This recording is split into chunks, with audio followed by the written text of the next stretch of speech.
Hey everyone, welcome to Waves' All-Island Candidate Q&A. I'm your host Nandina Hislop. Along with Devanya DeVoe. And we're joined with the independent All-Island candidate, Honorable George Lightbourne. Honorable George, can you tell the viewers who you are? Well, like you said, good afternoon. Thanks for having me. My name is George Lightbourne. I am from Grand Turks and Caicos Islands, lived there all my life. I am a two-term politician. I served 8 years in Parliament, 4 of which were in Cabinet. And like I said in my formal announcement, I am an independent candidate, and my sole reason for running is the empowerment of my people. Great, that's great. So, Honorable George, provided that you are elected, you're in the House, which government portfolio would you like to have responsibility over? Well, in public life, that you really can't narrow it down to any one specific portfolio. Whatever is available for me that can assist me with pushing my people agenda forward, which is the empowerment of my people, I will be happy to do that. I've served as Minister of Home Affairs in the past. I've also served as Minister of GSS, which includes infrastructure, telecommunications, and it was, in fact, Home Affairs was the biggest ministry at the time. So I had quite a bit of departments under my portfolio, and I'm versatile. I can't fit in the technical areas because I'm not a doctor, so I wouldn't want to take on Ministry of Health, for example.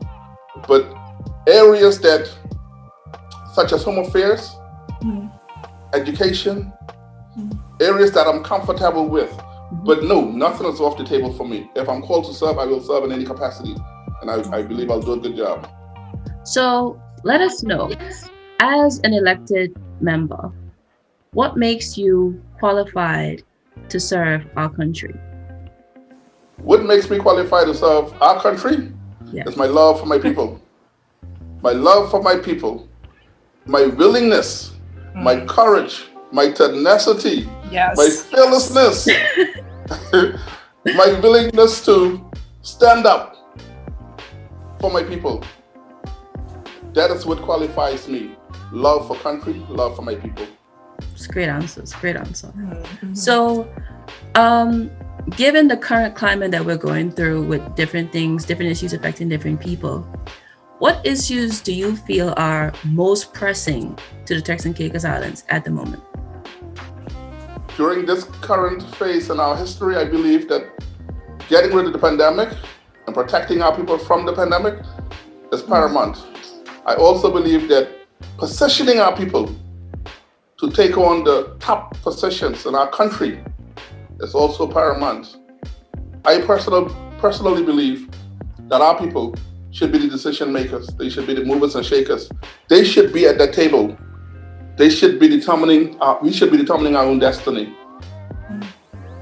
Okay. I believe that, in fact, I could go a little further and say that I believe that we should shift the focus from preparing our people to be not only employees, but also employers.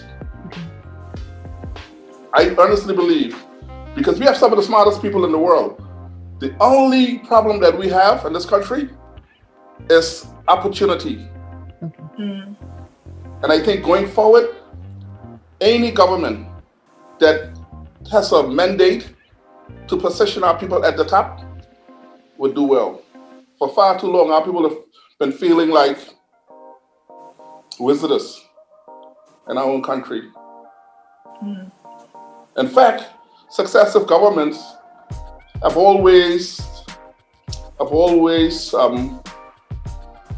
promoted this idea of persons relying on and depending on government. I believe the role of a government should be to make people independent of the government. And that is why I'm running. Okay. That was really good. And it seems like you have a lot of things that you're passionate about. But now we want to know, how are you able to assist and contribute to the improvement of all of these things and bringing all of these things into fruition? Well, I will first have to be elected. And so that is why I'm happy to be on your show, and I'm happy that I'm getting the opportunity to appeal to my people, to ask them to give me an opportunity to complete the work that I have started. I've already started the work in relation to bringing forward a private member's motion to Parliament, literally asking the government to set up a agriculture authority, which would serve as an umbrella for the farming and the agricultural industry in the Turks and Caicos. I also brought a private member's motion to the Parliament, asking the government to implement laws to protect our entertainers and our musicians. And so the work has already begun. I am just asking for an opportunity to ensure that it gets completed. Right. So because you have already started this and had the opportunity before, you're saying that people would know that you are a worker, and that's how they should trust you. Yes, I have a track record of getting things done. Okay. Right. So in your campaign debut, you mentioned amending banking laws to close the racial wealth gap. Can you expound on this for anyone else to understand what you mean by this and any implications this might have? Well, one of the things we have to do is look at our banking laws, because right now there's nothing enshrined in our banking laws that mandates that a certain percentage of loans annually must be given to small local businesses. And I believe that as a parliament, the parliament has extreme power. The parliament has a lot of power. The parliament can amend laws to empower our people. If you, as simple as trying to get an appointment for a loan at the bank, it probably takes you like 3 or 4 months to even get an appointment. To open up an account, it probably takes you about 2 to 3 months. Those are laws that are directly affecting the growth of our people, and we need to examine them. And where necessary, we must make the amendments to them to facilitate and to allow our people to benefit. So what amendments do you propose should be put in place? Well, I'll have to look at the laws. I haven't looked at it. And so I'll have to look at it to see exactly what is the underlying issue, why it is taking that long. Because I can tell you the access to capital right now for if you're a young person and you have a proposal, you want to set up a business. It will be difficult for you to approach the bank and apply for a loan and become successful at that. And what I'm saying is, why is that the case? Let's examine the laws. And if we can amend the laws and mandate that a certain percentage of loans are granted to small local businesses, then the bank would be more inclined to facilitate you, because it would be legal. It wouldn't be a choice for them. They would have to give it to you as long as you qualify for it.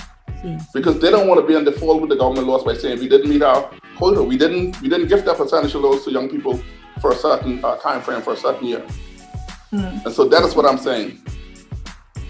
Because and you would agree with me, when I speak of the wealth gap, the most wealthy people in our country, they're not us. We are the employees. We are working for them. I'm trying to flip the script. Because like I said earlier, our people are some of the smartest people in the world. We have ideas, we have talent, we know what we want. We just need the opportunity to make it happen. And that is why people go to the polls. That is why they go to work for people, to amend laws, to make policies, to ensure that they are granted or they are given the opportunity that they deserve in their own country. So a vote for you is a vote for empowerment of my people. And the amendment of the wealth attainment gap. Of course I would look at it and I would make the necessary amendments. I told you I'm fearless. Yes.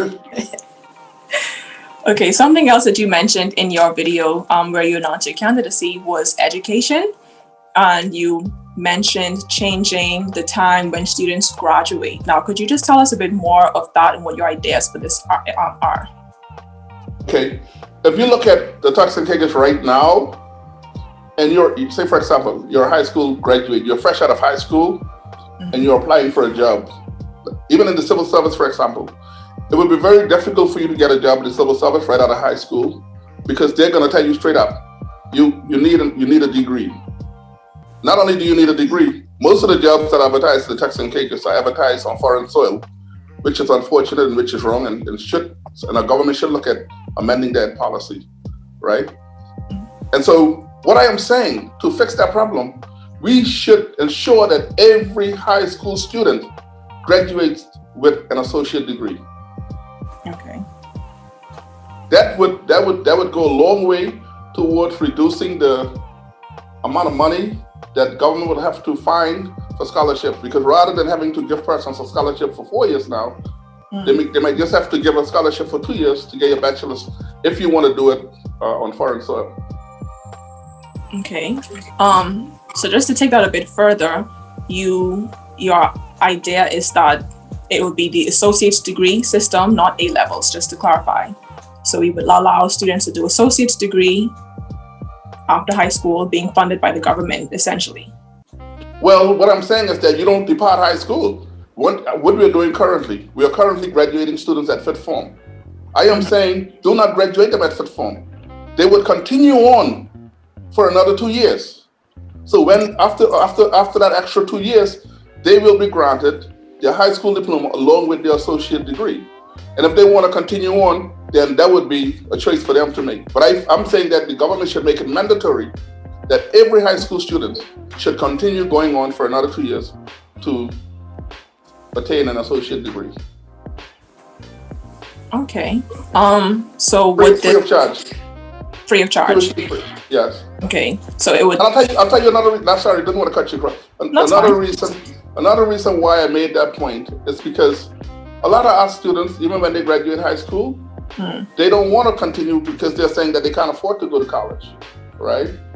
And once you finish high school, you feel like you have arrived. Some of our kids are young, and they're thrust into the workforce at an early age with sometimes just a high school diploma. Once they get into the workforce, they start to make money. They lose their desire to continue advancing their education. And so I'm saying that a government should look at that, and they should fix it by mandating that every high school student walks out of high school with an associate degree and a high school diploma.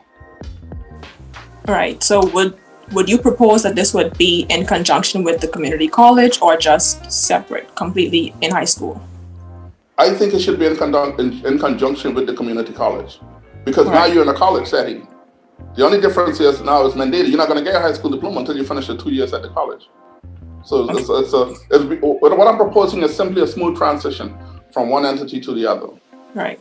So if you're proposing that it would be in conjunction with the community college, would there be an implementation of more vocational courses in the community college for students that want to go into a different career? Because if we're looking at it from the perspective of all students in the Turks and Caicos Islands, some might not be as academically inclined. So would there be vocational courses at associate level included at the community college for people to take up?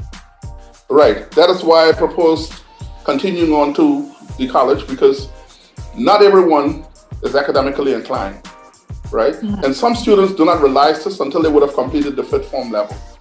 They would complete the fifth form and say, man, you know what? I'm not interested in biology. I'm not interested in chemistry. I'm interested in being a plumber.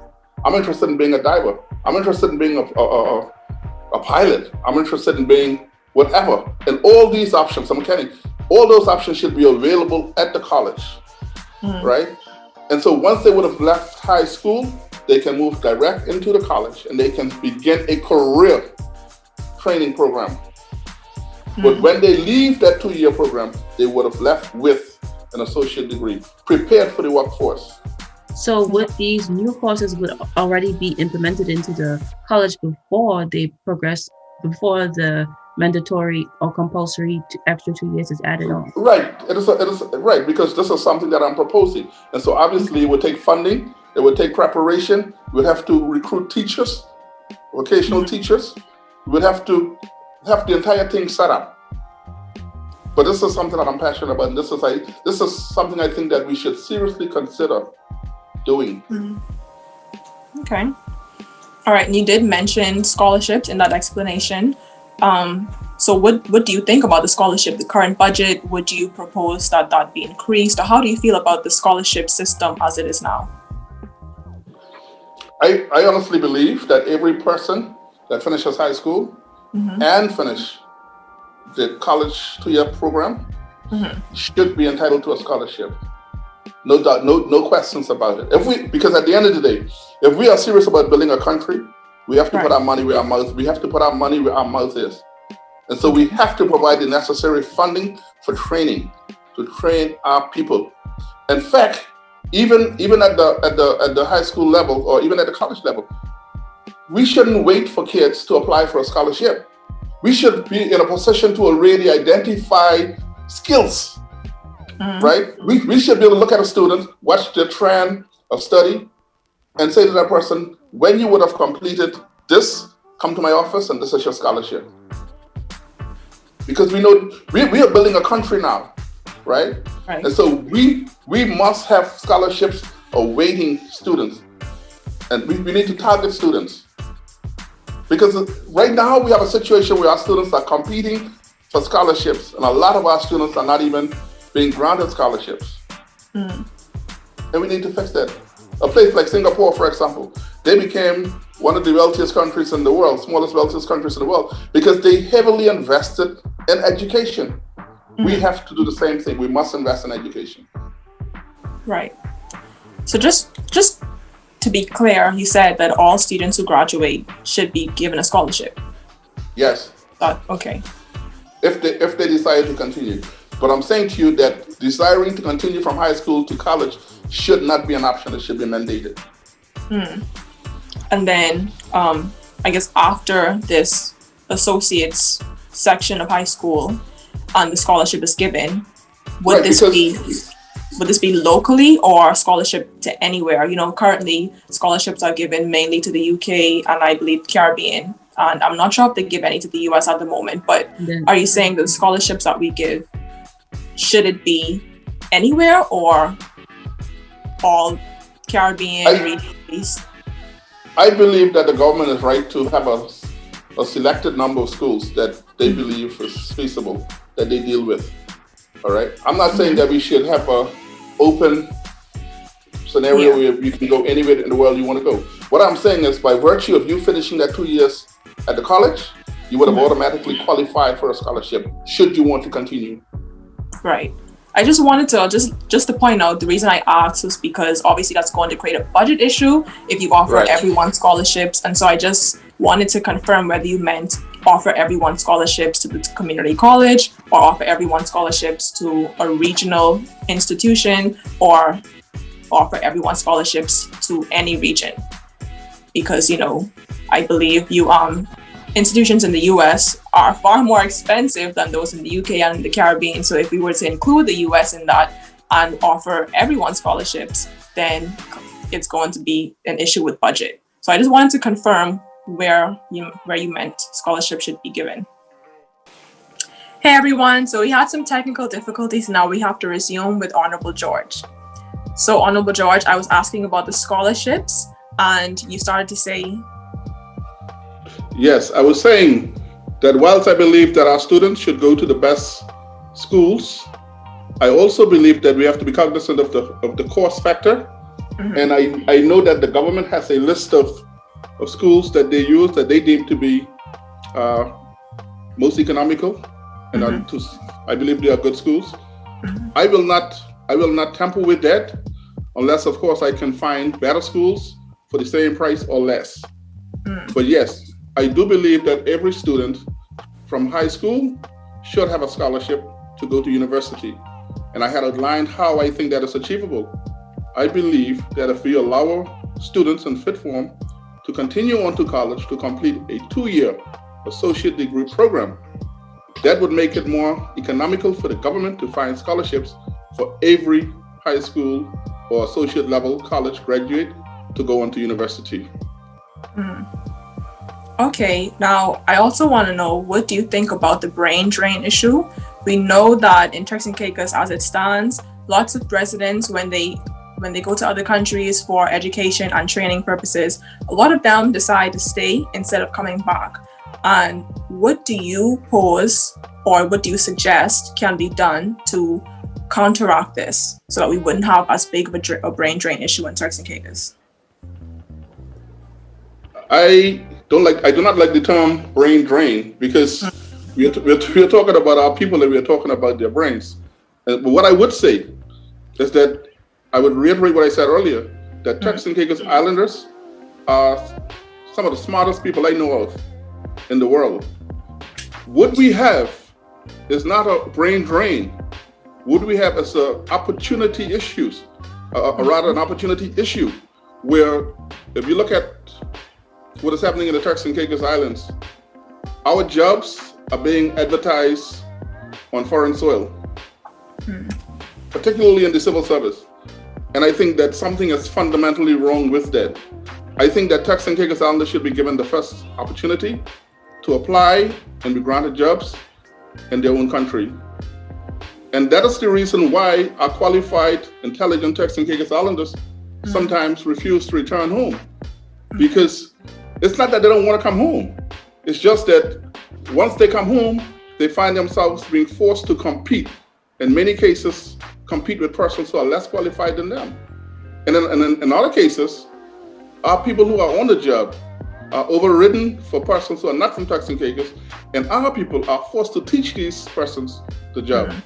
I think we need to take a comprehensive look at what is happening in our country as it relates to employment. I think we need to take the necessary steps to correct it in favor of our people. So you're saying that if you were to provide more opportunities for Turks and Caicos Islanders when they come back, this would drastically reduce this issue that we're facing. Is that what you're saying? No, not exactly. What I am saying to you is that opportunities are available, but just not for Turks and Caicos Islanders. When the opportunity arises and a Turks and Caicos Islander applies for a job, more times than not, they are rejected in favor of persons who are non-Turks and Caicos Islanders. Okay. Right. So moving into more of the cultural side of things, which is what we here at Waves Magazine really focuses on. So focus on. Our slogan is proving TCI creativity and culture is not dead. So, Honorable George, can you tell us, do you think that our creativity and culture in the TCI is actually dead? I will not say that our culture is dead. What I would say is that we do not embrace our culture the way we ought to. I believe that we have a rich culture.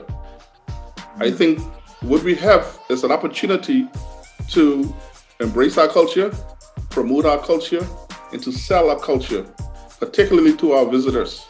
So no, I do not think that our culture is dead. I just think that we need to embrace our culture. Because remember, you can't run from your culture. Your culture is your way of life. It's what you do. It's how you do it. You know. Right. So we can emulate other people's culture, but we really and truly cannot. We cannot get rid of our own culture. That's who we are. So in that case, do you think that cultural preservation is important to the progression of our country?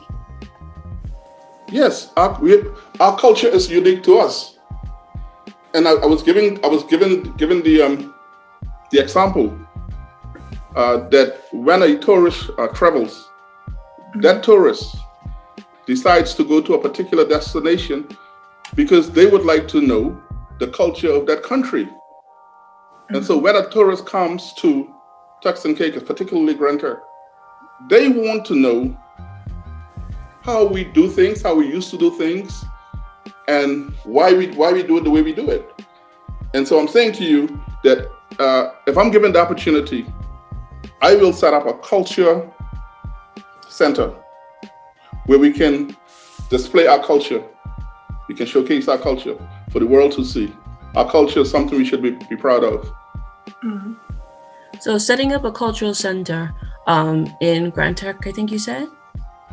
Actually, I would set up, remember now, our culture is unique to every island. I think it is important for every island in the Turks and Caicos to have a culture center. There are those things that unify us as a people that we all share, each island share in particular. But there are also those things that are unique to each island. And so I think it's important that if I go to North Caicos, for example, I would want to go to a culture center to learn about the culture of that particular island. The same thing applies for Providence, Yali, South Caicos, Salty, and Brentford, and the other inhabited islands, the Turks and Caicos Islands. So I think we need to invest heavily. We need to take our culture serious, and we need to promote it. So a cultural center on every island. Do you think that embedding a cultural center or setting up a cultural center in every island is sufficient enough to preserve our culture and to, I guess, rejuvenate what some might think is dead? I do not think that is enough. I think it's a good start. I think once we're able to showcase our culture, we would be able to promote it to tourists, and we would also get the younger generation to understand from whence we came and to appreciate what we have and how we got to be where we are. Right. So going into another part of our magazine, as we said, we cover creativity and culture in our magazine in its entirety. So that would include music, fashion, performing arts, visual arts, all of the arts. Do you have any plans to support the arts within the Turks and Caicos Islands? Yes. I think also that we need to invest heavily in the arts, particularly at the college level.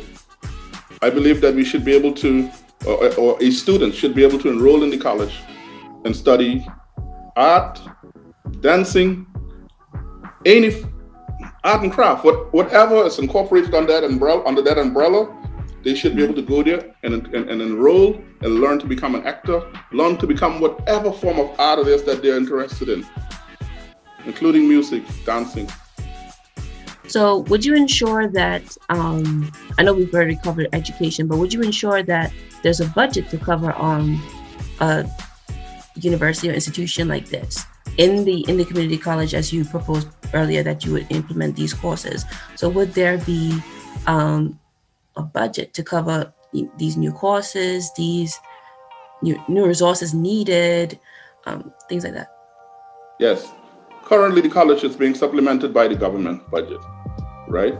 But also, we have to also remember that a college is supposed to be a self-contained entity where they are able to generate their own funding. The college is a business place, in my opinion. A college throughout the world is one of the biggest revenue generators. But we have to put the fundamentals in place to ensure that the programs are in place that we can derive revenue from. Right. So you mentioned in your campaign video that you would like to implement entertainment laws for various entertainers. Can you expound on that? Yes, I was explaining to you that currently the musicians can come to the Turks and Caicos and perform without any local musician involvement. And I think that something is fundamentally wrong with that. I believe that we need to implement laws to protect our musicians and our entertainers. And I was saying to you that I believe that we can do something similar to what was done for the electricians when I was in government, where currently only local electricians are able to practice electrical work in the Turks and Caicos Islands legally. Right. I'm not saying that others can't practice it.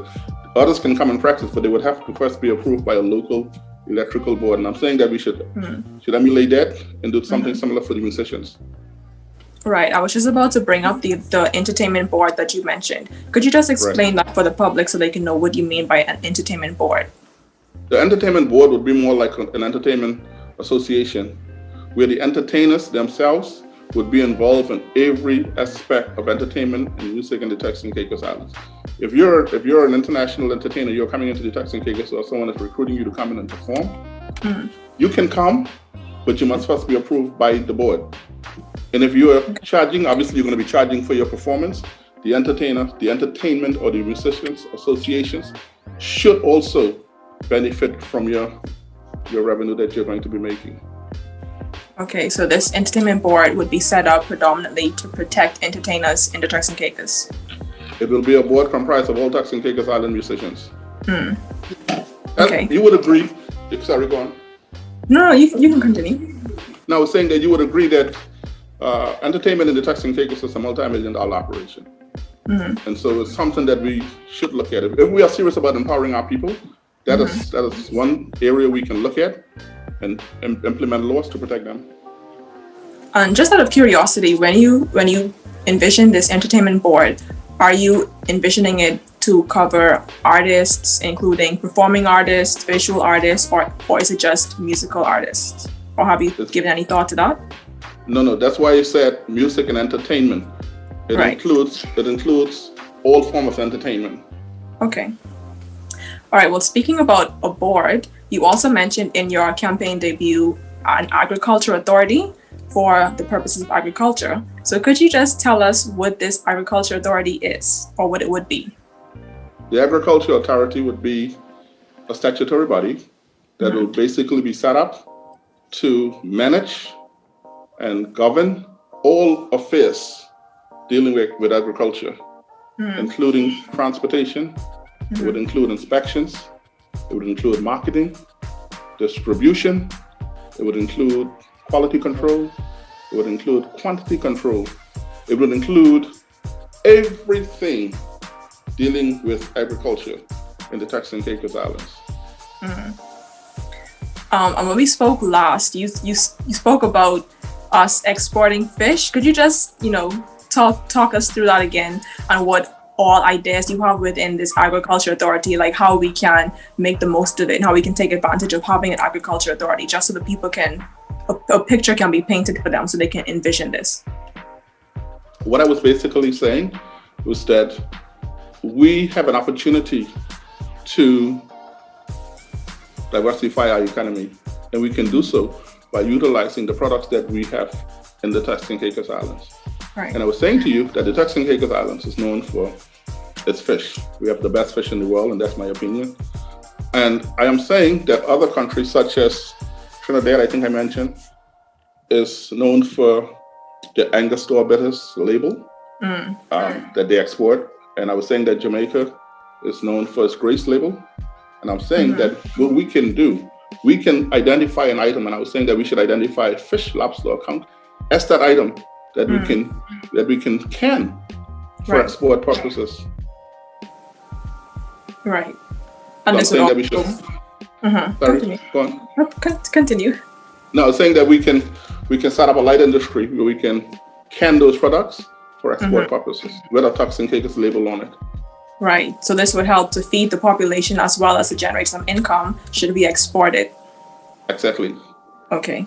And I was also curious because when you mentioned that this body, this agriculture authority, would be responsible for inspection, it seems like it would be similar to the FDA in the US, the Food and Drug Administration, which is responsible for controlling just the food safety in the country. So if we were to set up something like that, we would obviously have more control and more power over what we eat and what our people eat, which would then result in us having more control over our health and our children and all of that. So I just thought that was interesting that you mentioned it like that.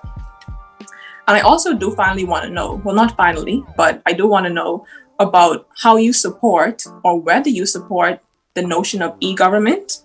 A lot of people have been campaigning around this, individuals and parties. So what do you think about e-government, and are you in support of it? I think that the Turks and Caicos has reached a point where we cannot run from e-governance. E-governance, particularly during this pandemic, e-governance, in my opinion, is a must. We are unable to maneuver. We are unable to go outside freely, and we shouldn't just go outside freely and move from one government department without some level of concern and risk. So it makes life easier when you can stay at home and you can conduct your business online. And I was saying to you that if I'm interested in applying for a search on a piece of property, I should be able to stay at home. I should be able to apply for that search. I should be able to pay for it, and I should be able to receive it via email from the government. I am not saying that this is not the case, but I'm saying that is what should happen.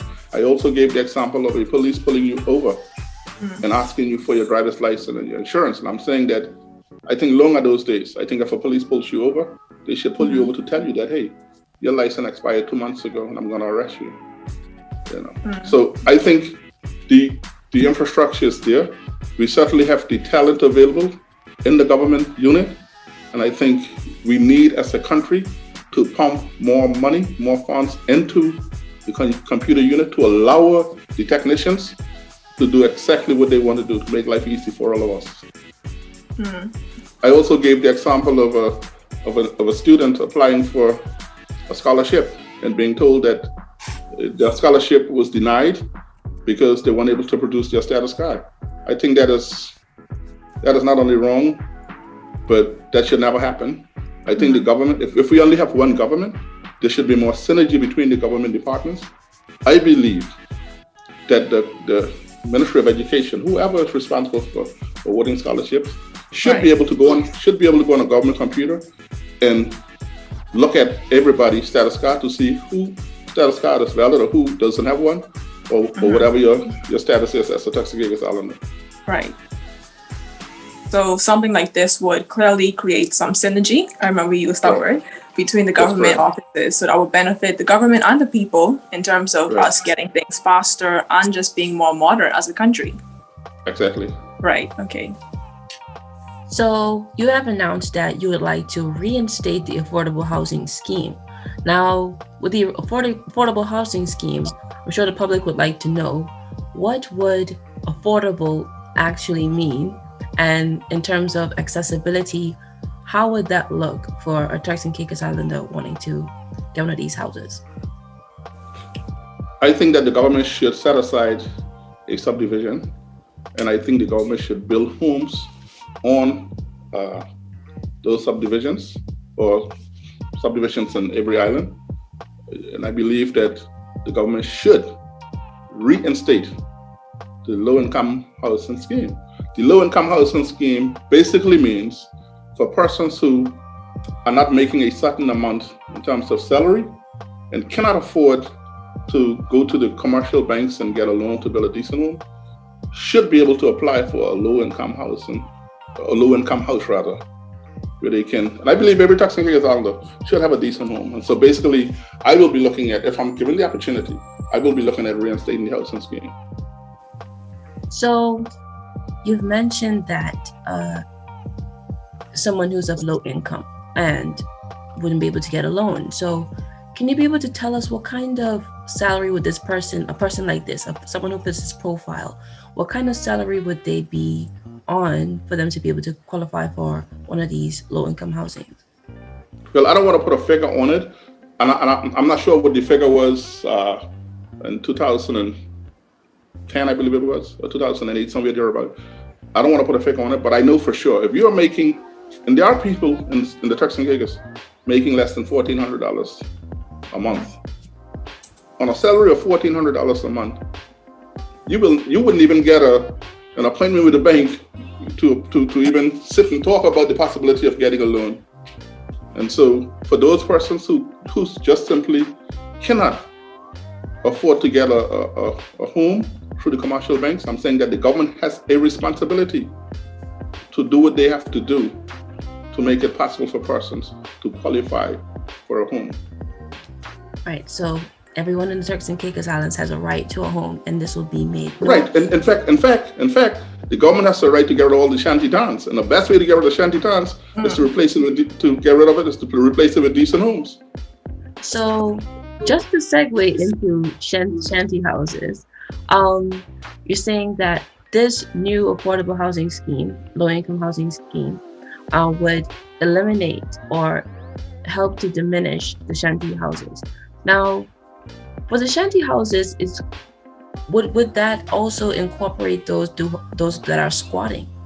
Well, first of all, squatting is illegal, and so the government currently has a responsibility to deal with that issue. But we also know that shanty towns are unsightly, and in a lot of cases they're not sanitary. And so if we are going to promote our country as a high-end destination, in some cases we do, we must put our money where our mouth is. We must invest, and we must do the things that we have to do to ensure that we set a standard in our country. Right, so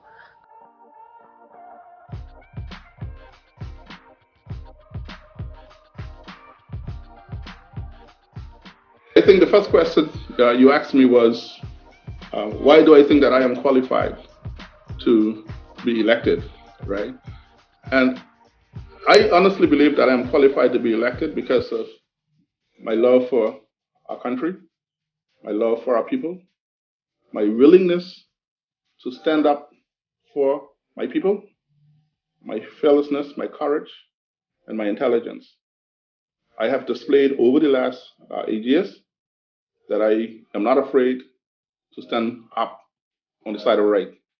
I made decisions, even when they were not popular, that benefited the Turks and Caicos Island people. And I would like to humbly ask the people of the Turks and Caicos to consider sending me back to Parliament for another 4 years. And I promise that you will not regret it. Vote for me. Vote for George, your independent all-island candidate. My symbol is the lighthouse. Leadership for all. Right, so we do have a special question for you. Paint a picture in your mind. Don't think too hard about it. So, why is the third hand on your watch called the second hand? First, before I answer that question, let me congratulate you guys on your magazine and your show. I think it is very informative, and I like the questions you asked. I like the show. Why the second hand is called why the third hand is called the second hand? Yeah. I don't know that is the third hand though. I know there are three hands. I don't know which one is the first. I don't know which one is the second. I don't know which one is the third. So let me ask you another question. Which one is the first hand? The hour hand is the first hand. Really? Okay. Well, I'd say.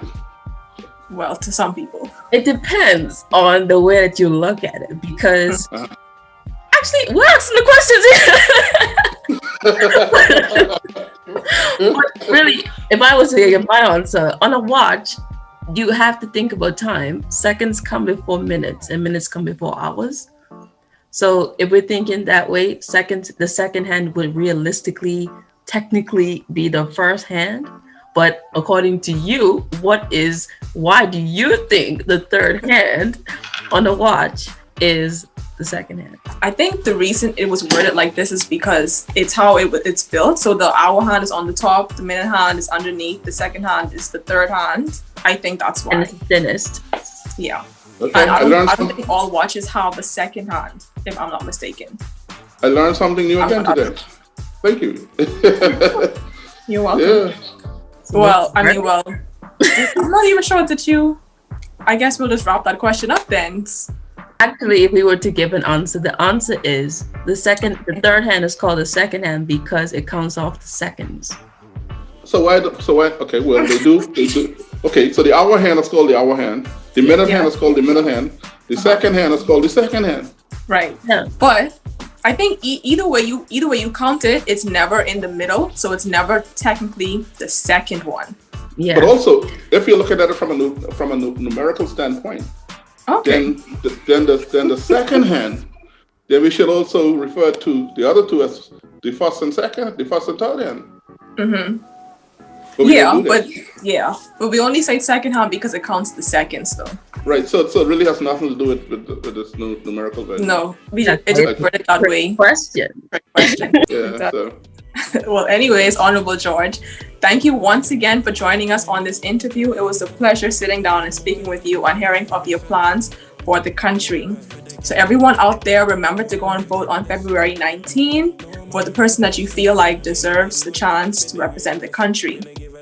And for more information, follow us and subscribe to our magazine to ride this wave. Tell me how we have the right to life when they're killing all my people being amplified. Take a good look at the USA, and now the youth is getting shot again. If you take your eye off the door, you see the bread promise. That's what we did.